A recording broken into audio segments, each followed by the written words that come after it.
American Morning, the most news in the morning, period. Weekdays 6 Eastern. I want to stress we don't know enough about what happened to this airplane yet, but it could mean that the airplane is flying at a lower altitude than the radar can pick it up at, which means that once it travels below that level, that the radar can no longer see that airplane, but that doesn't mean that airplane is out of the air.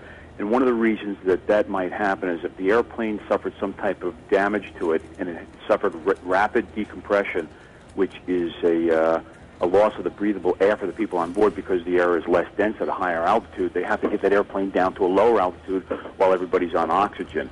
So it will push that airplane over into a rapid descent and get down to an altitude. And they also may be out of not only radar contact but voice contact by being at that low altitude, depending upon where they are and how far they are out over that ocean. Hey, John, it's John Roberts. We don't know for sure what the equipment was in this flight, but Air France Flight 447 scheduled to take off tonight at 7 p.m., which we would assume is when this one took off last night, is scheduled to be an Airbus 330, and they've got quite a good safety record, only a couple of incidents.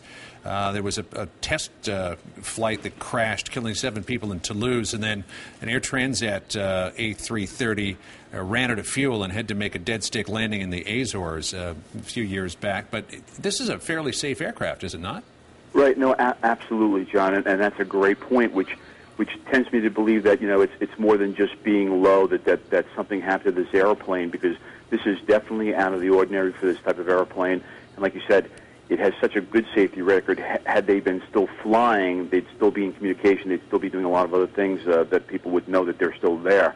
But because of the fact that they've been off radar for so long, and because of the fact that they've not been in contact with people for so long, it tells me that something more drastic might have happened to this airplane. Yeah, and we're getting word also from the Associated Press, as you mentioned, the radio contact. The Air Force said that they launched this search and rescue mission after the jet failed to make regular radio contact. This is Brazil's Air Force, and they say that they are now searching near the Brazilian island of Fernando de Noronha.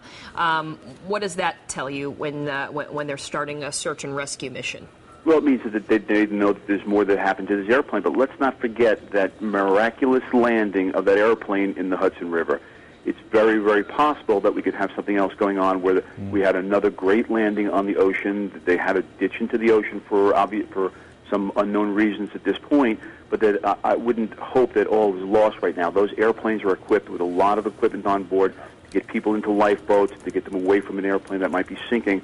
I'm not going to assume the worst right now, and I don't want anybody else, but there's a lot that they know a little bit more than we do right now, because there's absolutely nothing being reported but speculation right now. So I believe that their families should have our prayers and hopes, but I believe the government's doing everything they can by launching that search and rescue immediately.